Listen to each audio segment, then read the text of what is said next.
स्वागत है आप सभी को समय के एपिसोड नंबर 11 में। एपिसोड के स्टार्टिंग में हम देखते हैं उरागी यहाँ पर मारू के बैंडेज के ऊपर कुछ लिख रही होती है। तभी मारू जाग जाता है और अपने बैंडेज में देखता है तो उसमें लिखा हुआ होता है कि उरागी जीनियस यहाँ पर है। मारू ये देखकर कहते हैं आखिर ये सब क्या है। उरागी इस पर कहते हैं इसे मैंने लिखा है। मारू कहते हैं आखिर तुमने अपना नाम इसमें क्यों लिखी। उरागी इस पर कहते तुम्हारे पास सबूत क्या है। जब तक तुम्हारे पास कोई सबूत नहीं है तब तक मैं निर्दोष हूँ। मारू इस पर कहता है तो तुम्हारे ये राइट हैंड में क्या है। उरागी इसे देखकर और भी एक्साइटेड हो जाती है और मारू के ऊपर चढ़ के उसके ऊपर पेन से लिखने लगती है। तभी यहाँ पर सीढ़ा आ जाती है और इन दोनों को ऐसे देखकर उसकी तो सटक जाती है। उरागी सीढ़ा को देखकर उसे झूठ कहने लगती है कि मारू ने मुझे जबरदस्ती किया ये सब करने के लिए। सीढ़ा काफी गुस्सा हो जाती है और कहती है आओ मैं तुम्हें सिखाती हूँ कि इस दुनिया में कॉमन सेंस किसे कहा जाता है और तुम्हें ये भी सिखाती हूँ कि लड़कियों के बिहेवियर्स कैसे होना चाहिए। देन हम देखते हैं उरागी की जोर से चिल्लाने की आवाज आती है। नेक्स्ट हम देखते हैं उरागी यहाँ पर कोने में काफी दुखी होकर बैठी हुई थी और सीढ़ा और मारू यहाँ पर ब्रेकफास्ट कर रहे होते हैं। तभी तेत्सुको का फोन आता है। वो फोन में कहता है बहुत बुरा हुआ, उसने हमें पकड़ लिया, मुझे पता है कि ये वही था। मारू कहता है ये क्या कह रहे हो, कुछ समझ नहीं आ रहा। तेत्सुको कहता है मैं तुम्हें एक फोटो भेज रहा हूँ, जब तुम इसे देखो तो शांत रहना। देन मारू जब उस फोटो को देखता है तो वो फोटो उसकी बचपन की होती है और ये फोटो एक मैगजीन में आई हुई थी। नेक्स्ट हम देखते हैं मारू और बाकी सब स्कूल में आने के बाद तेत्सुको उन सभी को ऐसे बहुत सारे मैगजीन दिखाता है। उन सभी मैगजीन में चाइल्ड किंग मारू की सभी सीक्रेट के बारे में बताया गया था। जैसे कि चाइल्ड किंग शो में मारू की मदर की एक्टिंग करने वाली लेडी मारू की रियल लाइफ में भी मदर थी और जैसे कि मारू की मदर की डेथ एक कार एक्सीडेंट की वजह से हुआ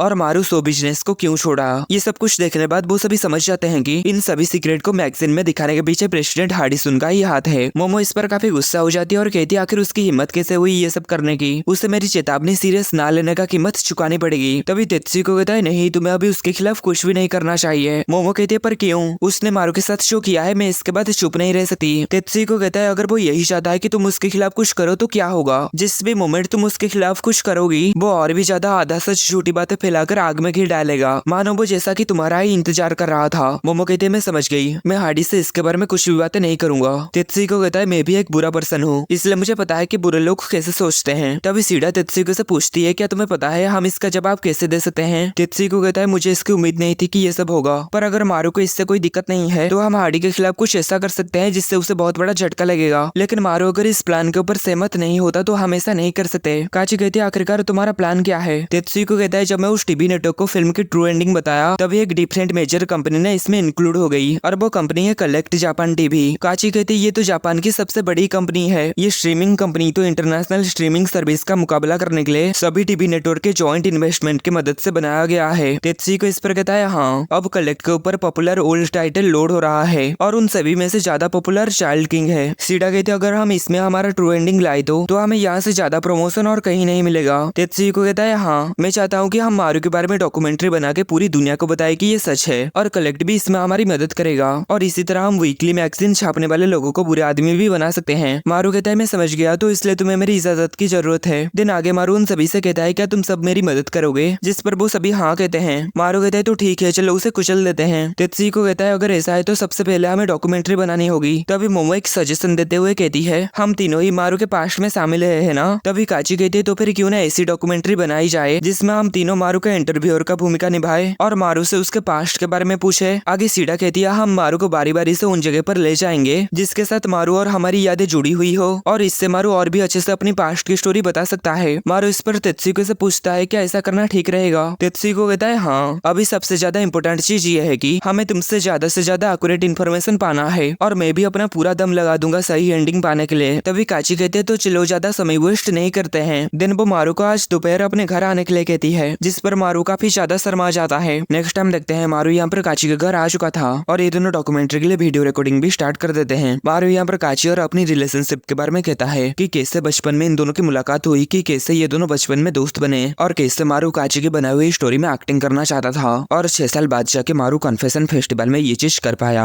आगे काची मारू को कहती है क्या तुम्हें ये चीज याद है जब तुमने मुझे इस घर से ले जाने की कोशिश की थी। आगे हम पास्ट में देखते हैं मारू काची को कह रहा होता है कि कैसे हमने टोक्यो टावर में फिल्म शूटिंग की। ये सुनकर काची कहती है मुझे भी टोक्यो टावर देखनी है। मारू कहता है तो ठीक है अभी चलते हैं। दिन वो उसे लेकर घर से बाहर जाने लगता है। तभी प्रेजेंट की काची कहती है लेकिन उस समय मैं घबरा गई, मैं स्कूल नहीं जाती थी इसलिए मैं अपने कमरे से भी बाहर नहीं निकल सकती थी, इसलिए मुझे टोक्यो टावर देखने जाने से डर लग रहा था। पर तब क्योंकि मारू मेरे साथ था मैं अपने कमरे से बहुत ही आसानी से बाहर आ गई। पर हम देखते हैं काची अपने घर से बाहर आने के बाद रोने लगती है। इस पर मारू से समझाने लगता है तुम्हें कभी भी हार नहीं मानना चाहिए, तुम्हें हमेशा पॉजिटिव रहना चाहिए, भले ही क्यों ना तुम हार जाओ पर तभी भी तुम्हें आगे बढ़ते रहना चाहिए। इस पर काची उससे कहती है क्या तुम भी कभी हारे हो। मारू कहता है हाँ मैं भी हारा हूँ, पर तुम्हें कभी भी हारने से भागना नहीं चाहिए, तुम्हें हमेशा चुनौती का सामना करना चाहिए। इस पर काची बहुत ही ज्यादा इंस्पायर होती है और मारू से कहती है मैं चुनौतियों का सामना करने के लिए तैयार हूँ, मुझे टोक्यो टावर ले जाओ। तभी प्रेजेंट की काची कहती है उसी समय मेरी दुनिया बदल गई, मैं बस उस समय जहाँ तक मैं जा सकती हूँ वहाँ तक जाना चाहती थी और हम साथ मिलकर उसी समय घर से भाग गए। तभी मारू कहता है पर आखिरी में स्टेशन में बहुत सारे लोग हम पर टूट पड़े और हम कभी टोक्यो टावर तक नहीं पहुँच सके। आगे काची मारू के काफी नजदीक आकर कहती है उस समय तुम एक छोटी लड़की के दिल बचाए थे और उसे अपने पैरों में वापस खड़े कर दिए थे, मुझे बहुत खुशी है कि तुम इस दुनिया में हो। दिन वो दोनों आगे बढ़ के एक दूसरे को किस करने लगते हैं, लेकिन ये सब रिकॉर्ड हो रही थी इसलिए वो दोनों रुक जाते हैं। आगे मारू कहता है क्या तुम टोक्यो टावर जाना चाहती हो, क्योंकि तब हम वहाँ नहीं जा पाए थे इसलिए अभी जाए तो। तभी काची कहती है क्यों नहीं। दिन वो दोनों मिलकर टोक्यो टावर जाते हैं और शाम को वापस घर आ जाते हैं और आगे उन दोनों को वेलकम करती है और काची से कहते हैं तुम आज बहुत ज्यादा खुश लग रही हो, क्या आज तुम्हारे साथ कुछ अच्छा हुआ। जिस पर काची बड़े ही खुश होकर कहती है हाँ, और आगे कहते मैं सारा सामान ला चुकी हूँ तो मैं खाना बनाने के लिए जा रही हूँ। उसके जाने के बाद ओरागी मारू से पूछती है तुमने काची के साथ क्या किए हो। मारू कहता है कुछ भी तो नहीं, हम अभी बस टोक्यो टावर घूमने के लिए गए थे। ओरागी उससे कहते तुमने उसके साथ कुछ अजीब तो नहीं किया ना। मारू कहता है बिल्कुल नहीं, अगर यकीन नहीं हो रहा है तो फोटो देख लो। ओरागी काची की फोटो देखकर कहती है ये तो कितना क्यूट है और वो यहाँ पर पूरा पगलाने लगती है और काची की क्यूटनेस की तारीफ करने लगती है। तभी मारू उससे कहता है क्या तुम मुझसे एक डील करना चाहोगे, मैं तुम्हें काची की ये सारे फोटो दूंगा, क्या तुम बदले में मेरे लिए और फ्रेंडली हो सकती हो। ओरागी इस पर कहती है तुम बहुत बड़े बदमाश हो। मारू कहता है तो क्या तुम मुझसे इसी एटीट्यूड में बात करने वाली हो, मुझे लगता है तुम्हें ये तस्वीरें नहीं चाहिए। ओरागी इस पर ना चाहते हुए भी उसके सामने झुककर कहते हैं मुझे ये चाहिए। मारू कहता है ठीक है। दिन वो उसे वो फोटो भेज देता है। इसके बाद ओरागी हंसने लगती है और कहती है मैं तुमसे झूठ बोला, मैं अपनी वादा नहीं निभाऊंगी। मारू कहता है मैं तुम्हें बता दूं मैं तुम्हें सिर्फ आधा फोटो से भेजा हूँ। इस पर ओरागी रोने लगती है और कहती है तुम बहुत ज्यादा क्रूर हो। नेक्स्ट हम देखते हैं रात में काची अपने पीसी में कुछ कर रही होती है और कहती है अब मैं जीत चुकी हूँ। मारू के साथ डेट में जाने के बाद से हम दोनों एक कपल बन चुके हैं। उस डेट में किया गया मजा मारू के मन में बैठ चुका हुआ और ऐसा कहकर वो खुश होने लगती है। नेक्स्ट हम सुबह का सीन देखते हैं। काची पहले सुबह उठ चुकी थी और वो मारू को सोते हुए देखकर कहती है ये सोते हुए कितना क्यूट लग रहा है। दिन वो अपने आसपास देखती है। दिन वो मारू के मुंह के पास आ जाती है उसे किस करने के लिए और जैसे ही ये मारू को किस करने वाली होती है तभी यहाँ पर मोमो आ जाती है और मारू को गुड मॉर्निंग कहती है। मारू भी इस पर उठ जाता है। मोमो काची को कहती है मैं तुम्हारे ऊपर से एक पल के लिए भी अपनी नजर नहीं हटा सकती, तुम्हें देखकर ऐसा लगता है ओरागी भी तुम्हें काबू नहीं कर पाई। काची कहती है ओरागी किचन में ब्रेकफास्ट बना रही है। मोमो कहती है तो तुमने उसका यहाँ पर ना होने का फायदा उठाया। काची कहती है ऐसा नहीं है, ओरागी अपनी काम कर रही थी और मैं अपनी काम कर रही थी और मेरी काम मारू को उठाना है। और ऐसे ही ये दोनों गुस्से में एक दूसरे को घूरने लगते हैं। तभी मारू इन दोनों को कहता है क्या तुम दोनों यहाँ से जाओगे, मैं अपना कपड़े बदलना चाहता हूँ। मोमो कहती है तो ठीक है मैं इसमें तुम्हारी मदद करती हूँ। देन वो मारू की सारे कपड़े उतारने लगती है। काची ये देखकर शर्मा रही होती है और कहती है तुम इतनी छिचोरी कैसे हो सकती हो। मोमो यहाँ पर मारू के पेट को देखकर कहती है तुम्हारी पेट की मसल्स कितनी अच्छी है, क्या तुम रिटायर्ड होने के बाद भी अपनी ट्रेनिंग जारी रखे, तुम तो बहुत ही अमेजिंग हो। तभी काची भी यहाँ पर आ जाती है और मारू के पेट को देखने लगती है और कहती है तो क्या किसी लड़के की मसल्स ऐसी होती है, ये तो बहुत ही मजबूत है। मोमो कहती है सच कहूँ तो मैंने भी इसे पहली बार छुआ है। तभी मारू कहता है क्या तुम दोनों ये सब करना बंद करोगी। तभी यहाँ पर ओरागी आ जाती है और वो इन तीनों को ऐसे देखकर काफी शौक जाती है और वो उनसे भी कहती है आखिर तुम लोग ये क्या गंदी चीजें कर रहे हो, मैं अभी पुलिस को तुम्हारी शिकायत कर रहा हूँ। तभी मारू कहता है तुम जैसा सोच रहे हो वैसा कुछ भी नहीं है और तुम इतने जोर से चिल्लाना बंद करो, नहीं तो मेरे पड़ोसी भी मेरे बारे में गलत सोचेंगे। नेक्स्ट हम देखते हैं मारू और मोमो कहीं पर जा रहे होते हैं। मारू कहता है तुमने कहा कि ये सीक्रेट है, आखिर तुम मुझे कहाँ लेके जा रही हो। मोमो कहते हैं तुम इतनी जल्दबाजी मत करो, तुम्हें जल्दी पता चल जाएगा। तभी मोमो पास्ट के बारे में सोचने लगती है। जब वो मारू को कहते हैं मैं तुम तक पहुँचने के लिए अपनी पूरी कोशिश करूंगी, तो क्या तब तक तुम मेरी इंतजार करोगे। इस पर मारू कहता है हाँ। मोमो मन में कहते हैं उस समय मेरी दुनिया बदल गई, मुझे अपनी जिंदगी का गोल मिला और मैं पॉजिटिवली सोचने के लिए काबिल हो पाई। उस छोटी सी चीज ने मेरी जिंदगी बदल दी और इससे मेरे दिल में मारू के लिए एक स्पेशल फीलिंग डेवलप हुआ।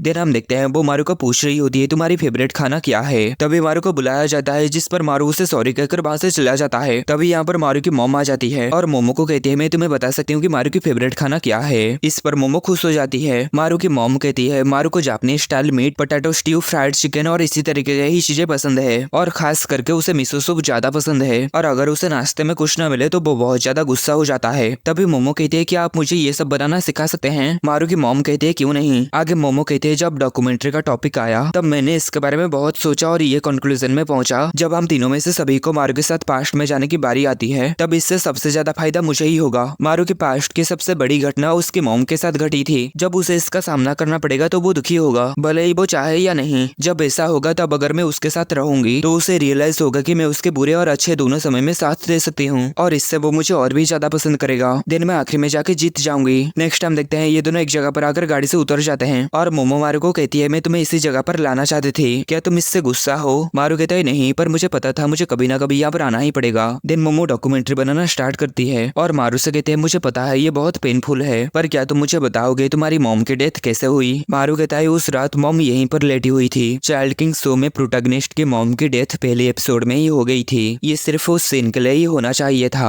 पुलिस ने इन्वेस्टिगेशन की तो पता चला कि कार ने मॉम को टच तक नहीं किया था। मॉम को स्टंट रोल का एक्सपीरियंस था, लेकिन उन्होंने अपनी स्टंट को रियल बनाने के लिए इतनी मेहनत की कि उनकी सर ही चोटिल हो गई। उनके सर के सबसे नाजुक जगह पर चोट आई। ये सच में एक अजीब एक्सीडेंट था। जब ये अनाउंस किया गया कि मॉम की डेथ हो गई है और चाइल्ड किंग का फिल्मिंग बंद कर दिया जाएगा, तब मैंने इसका सबसे ज्यादा विरोध किया। मॉम ने उस रोल के लिए अपनी जान दे दी जिसे निभाने के लिए वो सपने देखी थी, और मैं इसे ऐसे ही बर्बाद होते हुए नहीं देख सकता था। यही कारण है कि मैं अपनी सारी एनर्जी अपनी चाइल्ड किंग रोल प्ले करने में लगा दी, क्योंकि ये मेरी मॉम के साथ एक्टिंग करने का पहला और आखिरी मौका था। लेकिन जब फिल्मिंग बंद हो गया तब मैं उस पतंग की तरह था जो कट चुका हो। जब भी मैं मॉम के बारे में सोचता मैं एक्टिंग नहीं कर पाता था, इसलिए मैं शो बिजनेस छोड़ दिया। ये मेरी रिटायरमेंट की असली कारण है। नेक्स्ट हम देखते हैं शाम हो चुकी थी। मोमो मारू को कहती है क्या तुम ठीक हो। मारू कहता है मैं थोड़ा सा दुखी हूँ, पर मुझे रोना नहीं आ रहा। मुझे तो ये भी नहीं पता कि दुखी होने का मतलब क्या है। मोमो कहते हैं क्या चाइल्ड किंग की शूटिंग के दौरान भी तुम ऐसा ही महसूस कर रहे थे। मारू कहता है मुझे नहीं पता। मोमो यहाँ पर हैरान हो रही होती है कि आखिर मुझे मारू की ये सभी बातें क्यों नहीं पता थी। तभी उसे तब का सीन याद आ जाती है जब मारू उसे और शो बिजनेस को छोड़ के जा रहा होता है। मोमो कहते हैं नहीं, मैं अपनी भावनाओं को अपने ऊपर हावी होने नहीं दूंगी, मुझे इसे अपने प्लान के हिसाब से जारी रखना होगा। पर हम देखते हैं मोमो अपनी फीलिंग्स के ऊपर कंट्रोल नहीं रख पाती और रोने लगती है, और मारू को कहती है मुझे लगता है मुझे तुमसे माफी मांगनी चाहिए। तुम्हारे साथ बहुत सी चीजें ऐसी हुई जो मैं नोटिस नहीं कर पाई। मारू कहता है तुम्हें ऐसा कहने की कोई जरूरत नहीं। मोमो कहते तुम ऐसा इसलिए कह रहे हो क्योंकि तुम बहुत अच्छे इंसान हो, लेकिन मैं हमेशा अपने बारे में ही सोचती रही। मैं तब भी और अब भी दोनों बार ही सिर्फ यही करती रही, और मैं इसके लिए खुद को माफ नहीं कर सकती। मारू कहता है मुझे खुशी हुई कि तुम मेरे बारे में इतना चिंता करती हो। मोमो कहते हैं मुझे भी तुम्हारे मॉम से प्यार थी, वो बहुत ही दयालु और अच्छी थी, पर जब मुझे पता चला कि वो मर गई है तब मुझे बहुत दुख हुआ। इस पर मारू को भी अपनी मॉम याद आ जाती है और उसकी आंखों में भी आंसू आ जाता है। मारू कहता है ये बहुत ही अजीब है, अभी ऐसा क्यों हो रहा है। और आगे कहता है मुझे महसूस हुआ, मुझे थोड़े समय के लिए दुख महसूस हुआ। देन मोमो से गले लगा देती है और इतने में ही एपिसोड खत्म होता है।